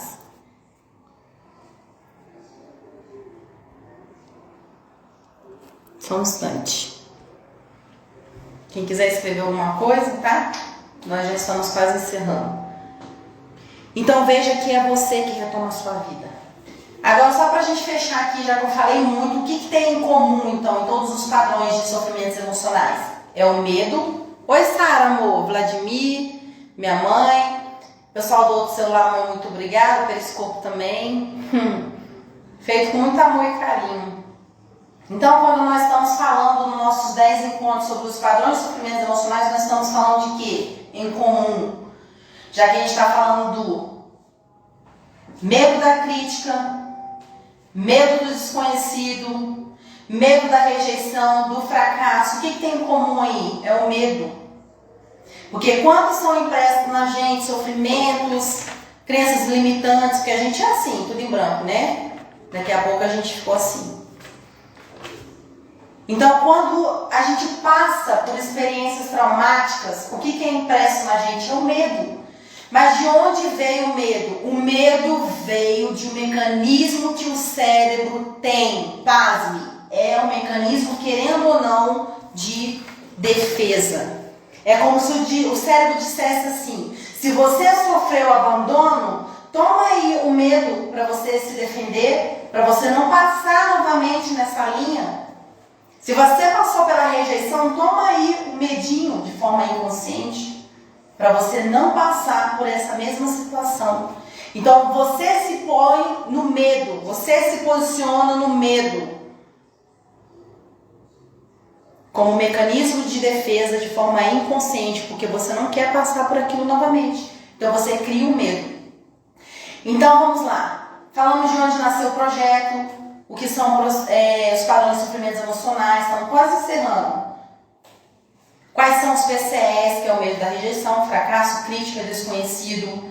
Falamos do emociômetro, da sua importância. Falei que nós não controlamos as nossas emoções, mas sim gerimos e gerenciamos as nossas emoções. Deu o exemplo aqui de um animal perigoso, né? Porque se a gente controlasse nossas emoções, controlaríamos se estivéssemos frente a um animal perigoso. Mas não, nós aprendemos a gerenciar e gerir nossas emoções, a ficar um pouquinho mais calmo, a se atentar ao movimento do animal e ver o que você tem que fazer. Então vejam que isso é gerenciamento. Tá? Nós falamos também do sistema sem resposta, nós falamos que o que é proposto fora de nós é o que? Apenas a indústria farmacêutica, é tomar remédio, pronto, acabou. Mas a terapia, a psicoterapia, a análise traz de especial pra gente analisar onde está a causa. Já vou lá pro Facebook, eu não ia, mas eu já vou. Tá? Então ela vende essa ideia, né? De que a gente tem que tomar remédio, mas onde que está a solução? É você retomar o seu eu de verdade, você se identificar, você tomar posicionamento, você mudar as suas atitudes para você alcançar outras coisas. Então, fechando aqui o medo da rejeição. O que nós podemos falar no todo do medo da rejeição?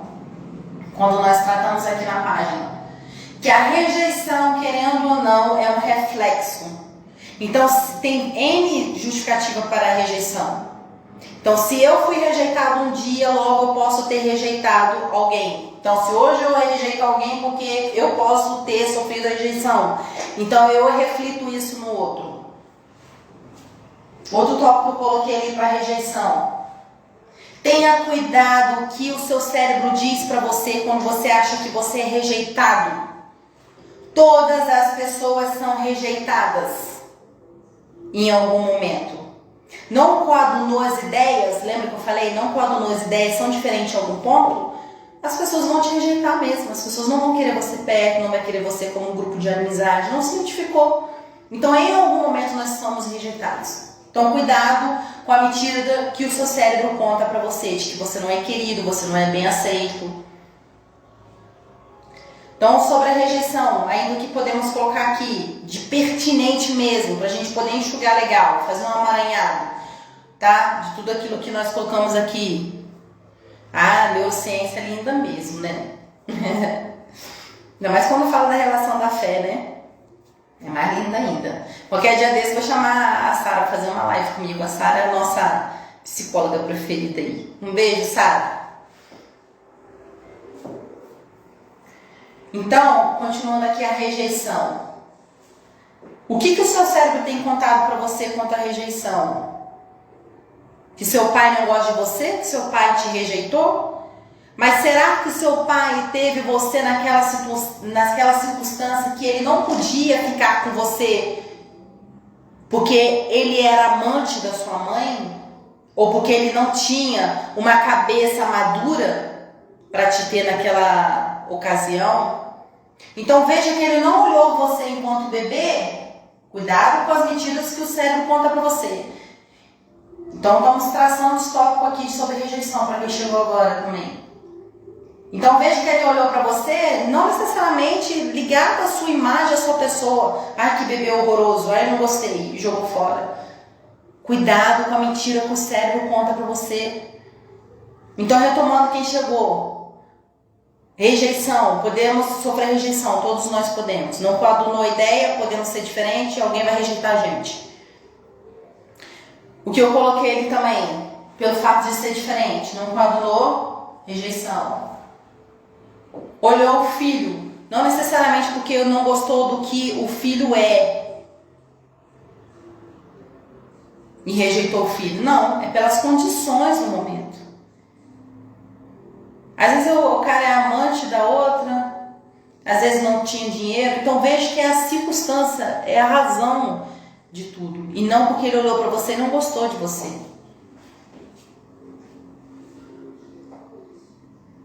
Então não registre que você é rejeitado.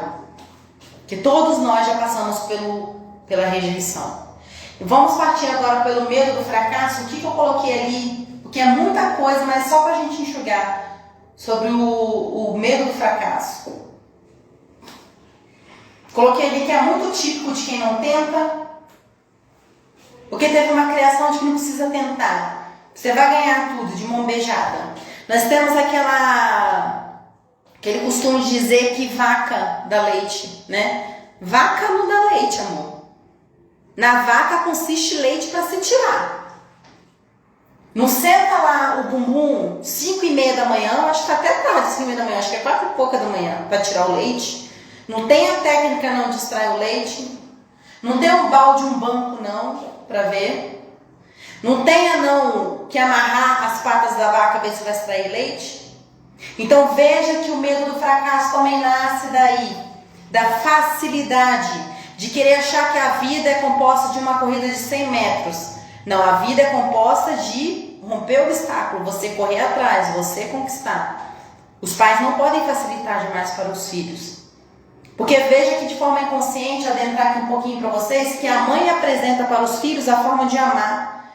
E de forma inconsciente o pai apresenta o que para os filhos? O mundo.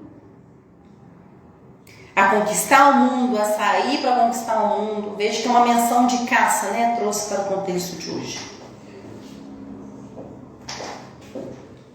Então, cuidado com aquilo que você fala para o seu filho, porque ele vai prestar atenção mais naquilo que você faz. Eu quero meu filho autônomo, eu quero meu filho reflexivo, meu filho vai ser livre para estudar, para trabalhar, mas a mãe e o pai estão segurando o filho. A síndrome do ninho vazio. Filho não pode namorar, filho não pode progredir, não pode ter vida própria, porque a mamãe quer perto e o papai também. Mas a mamãe em especial não quer o filho por aí, quer o filho debaixo da saia. Então sinto te dizer, você vai imprimir sim a ele o medo do fracasso, de tentar, de achar que tudo é fácil. E vamos continuar aí propagando essa teoria de que vaca dá leite. Vaca não dá leite. Tá? Isso tudo eu já falei sobre o medo do fracasso. Medo da crítica. Esse é muito bacana também. Vimos a crítica como reprovação. Então a crítica ela nunca soa boa, nem para mim, nem para você, nem para ninguém. Mas claro, temos que ver de quem parte a crítica. São de pessoas que de fato gostam da gente, se importam com a gente e de fato, um ponto crucial, comem sal com a gente. Porque uma coisa é a pessoa sentar e opinar sobre a sua vida. A pessoa está chegando agora no ônibus e já quer sentar na janela. Será que sabe de fato a sua vida? O que você passou? As referências que você teve que imprimir para se resgatar, para poder se levantar? O que você passou ontem, o que você passou hoje, o que você comeu? Quem de fato você é? Então veja que a crítica ela não é boa para ninguém. Ninguém quer receber crítica, porque vê aquilo como reprovação. Né? Mas se você tem inteligência emocional e usa a crítica para se reconstruir, usar aquilo como algo construtivo, não existe crítica construtiva. Está criticando porque está criticando. Se você não usar aquilo como algo construtivo para você, você tende a afundar. Tá? O que mais eu coloquei aqui da crítica para a gente ser bem breve? Sim. Quem mais critica o outro fala de si. Então, quando a gente fala de crítica, a gente fala também de projeção. Por que projeção? Quanto mais eu me julgo, Acho que eu fiz redundância, né? Me auto-me julgo. Quando eu mais me auto-julgo, o que acontece? Logo eu tenho a tendência de criticar o outro. Porque se eu julgo demais, critico demais o que eu faço, onde me firo, como eu me firo, o que eu faço ou deixo de fazer, eu me torno uma pessoa muito crítica também com o outro. Então veja que é sempre essa projeção, essa dinâmica. Tudo que parte para o outro é porque veio de mim. Mas o que é da crítica que eu posso dizer ali? Ah, sim, isso é importante. Quando a gente fala de crítica, ninguém te derruba de uma hora para outra. É aquilo que eu falei, da causa dos sintomas. De onde você veio, perpassando. Qual foi o caminho que você veio percorrendo? Então, do nada você não caiu por conta da crítica, você já vem caindo. Então, tem que tomar cuidado com isso também. Então, o que vai te resgatar de frente à crítica? Coloquei ali. É seu histórico. É você ver de fato quem você é. Então, veja que todas as vezes que você está próximo do seu eu de verdade, você sabe para que você veio, para que você está aqui, quem você é. Quanto mais você se aproxima do seu eu de verdade, você quebra com os padrões de sofrimentos emocionais. Você quebra com esses medos, você quebra com essas crenças limitantes, que você não consegue, você não vai adiante. Então veja que é um dominó. E eu coloquei ali também um ponto bem bacana quando a gente fala da crítica, é o seguinte. Para quem acompanhou essa live, a maioria está no ponto morno. A maioria está no ponto morno. Eles não estão quente nem tá frio. Porque bom se fosse estar quente ou estar frio. A própria palavra de Deus fala, né? Nunca está morno, porque vomitar-me-ei de minha boca pelo que você é morno. Ou seja quente ou seja frio.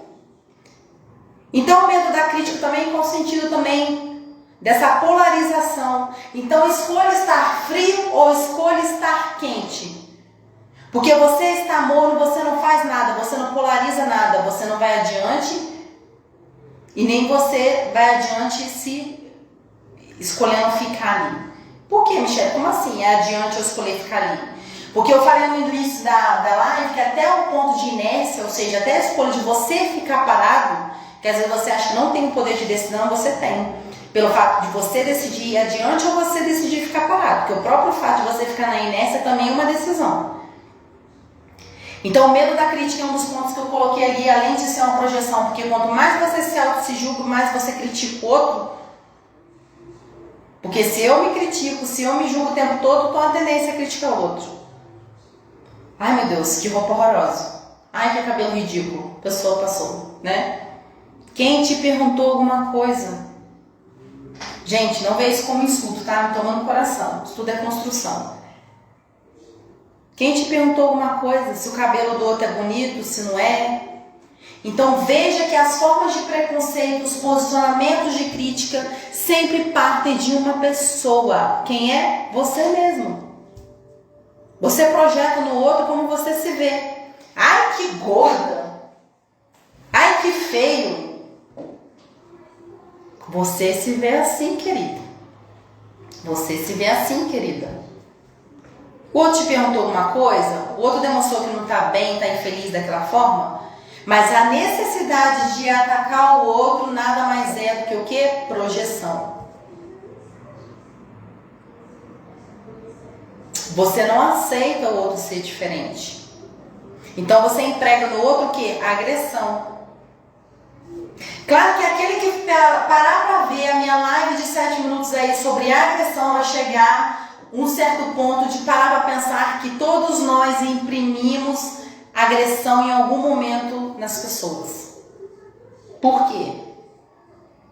Porque é aquilo que eu falei pela psicanálise. A gente só é capaz de amar alguém, seja pai, seja mãe, filho, amigo, marido. A gente só é capaz de amar alguém partindo de nós mesmos. Em qual sentido?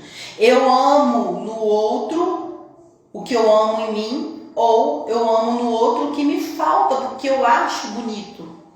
Então sempre parte de você esse amor. Então quando você encontra alguém diferente de você, ai que gordo, ai que isso, ai que aquilo, É uma projeção que você pensa assim também de você. Você tem que se resolver por você mesmo para não sair aí agredindo as pessoas. E você sai por aí também agredindo as pessoas por conta desse processo que eu estou falando para vocês, processo de agressão. Por não amar aquela pessoa por ser diferente. Porque tudo aquilo que é diferente de você, você não ama. Mas criticar o outro não te dá o direito. Guarde para você suas opiniões. Porque às vezes tem aquelas pessoas que falam assim, bom, eu sou muito sincera, me perdoa, eu sou muito sincera. Não, você não está sendo sincera. Você está sendo inadequada. Você está sendo sem educação.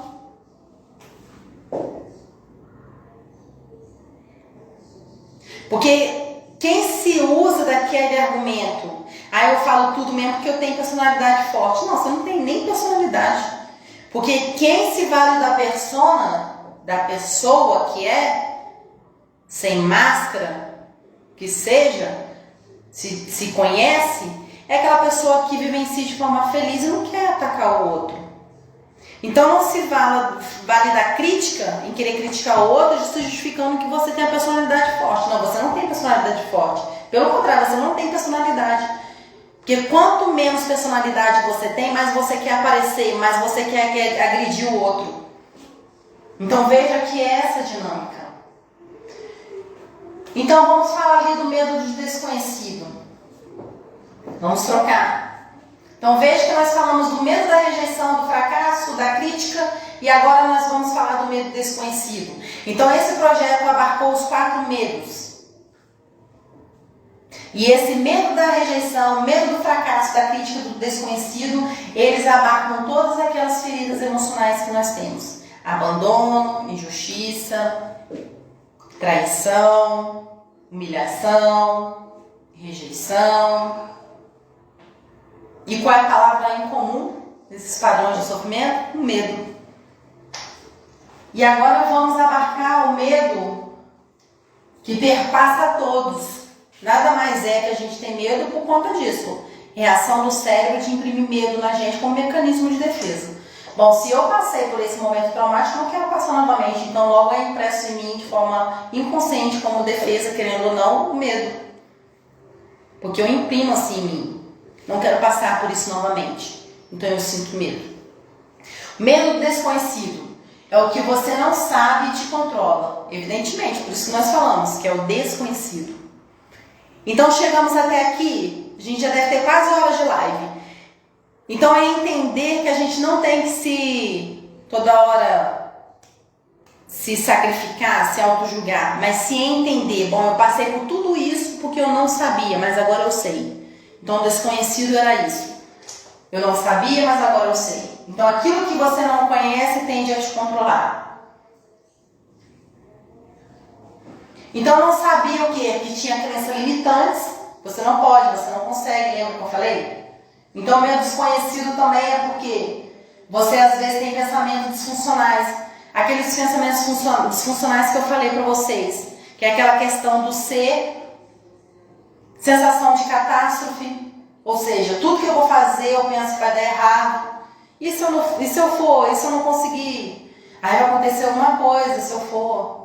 Então veja que o medo desconhecido ele abarca tudo isso, porque você traz as crenças limitantes, você não sabia com quem você estava lidando, com quem você estava lidando. Quem você estava lidando é com você mesmo.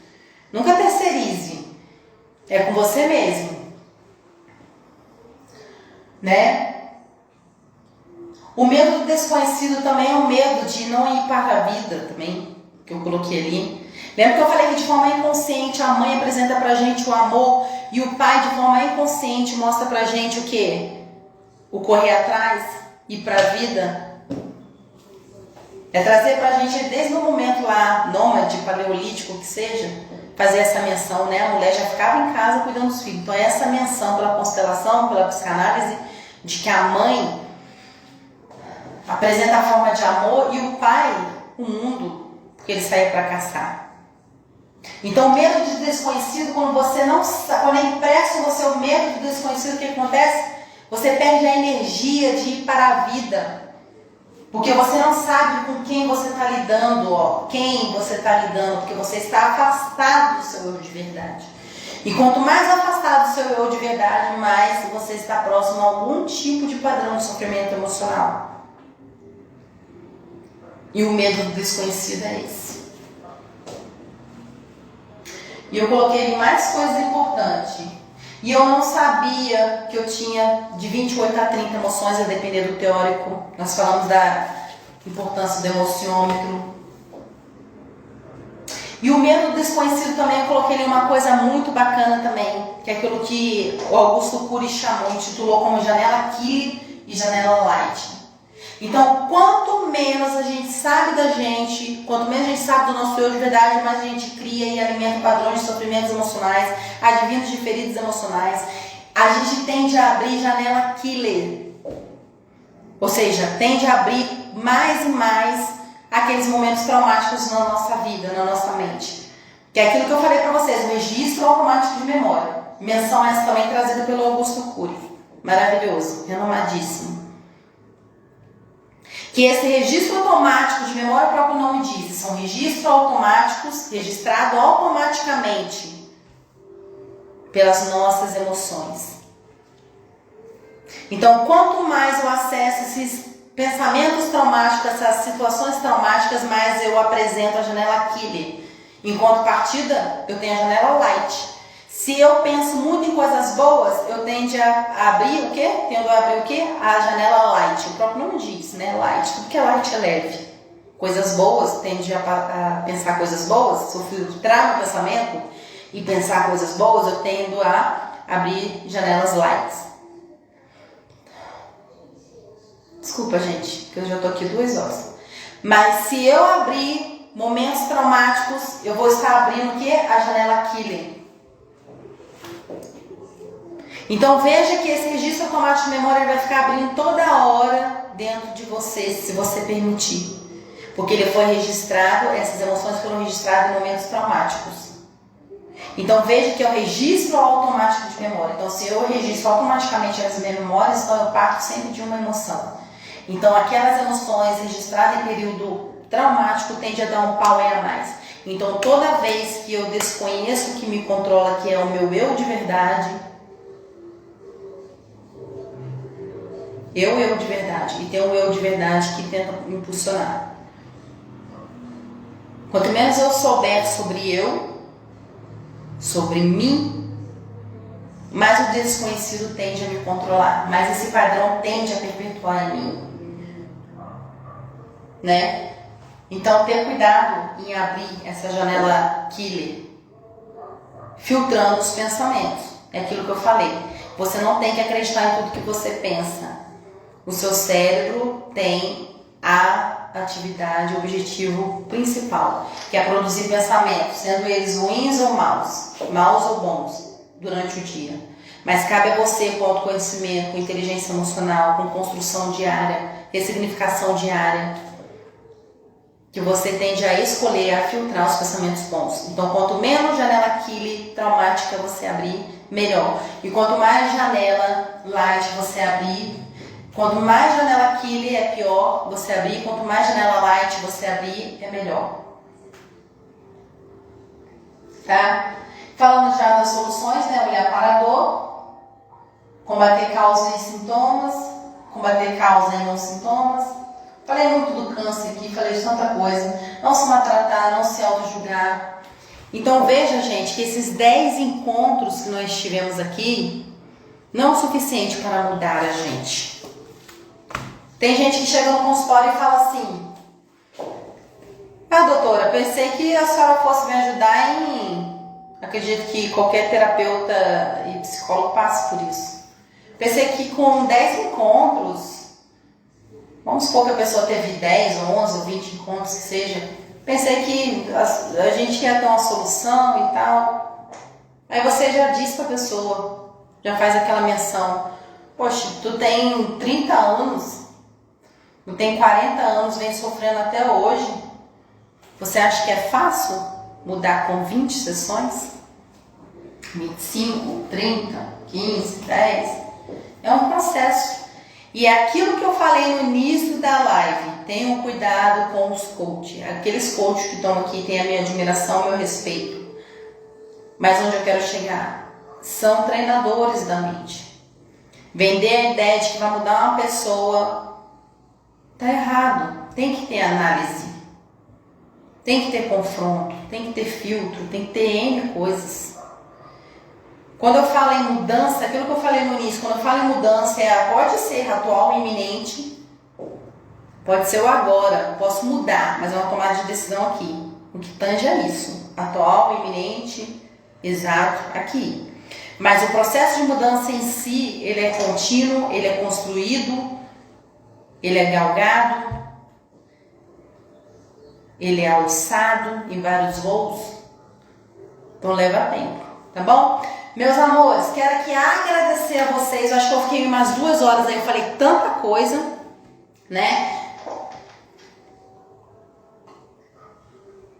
Perdão. Falei tanta coisa. E falei de ponto de fixação, de padrão de sofrimento, falei de memória, falei de feridas emocionais, falei tanta coisa.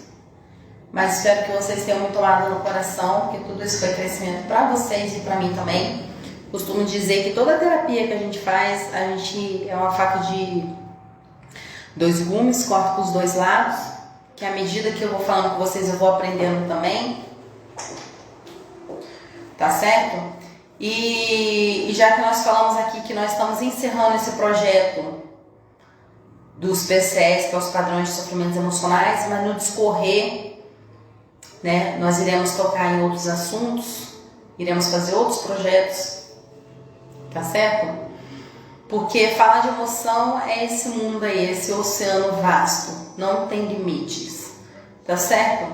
Assim como as sessões de terapia não dá solução imediata a um problema, uma ferida emocional, assim é as nossas lives, né? Quanto mais a gente falar, melhor.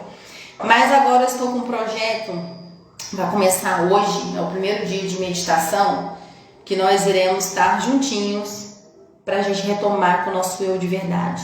Que é aquela teoria humanística que eu falei no início da live, que tem nos descaracterizado, tem trazido a menção a engano, muita gente achando que quanto mais a gente pensa na gente, mais egoísta a gente é. Isso é uma falsa realidade. Isso é uma falácia, isso é uma mentira vendida a todos nós.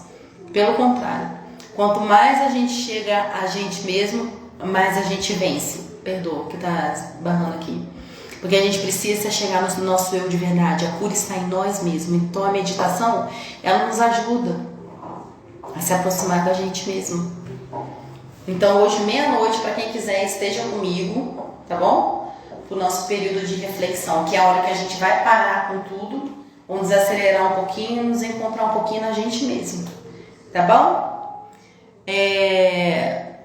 Eu falei de tanta coisa, falei de memória, falei de padrões de sofrimentos emocionais, falei de mudança, tenho aqui minhas pautas porque é muita coisa, levei 2 horas falando, tá bom? Quero aqui agradecer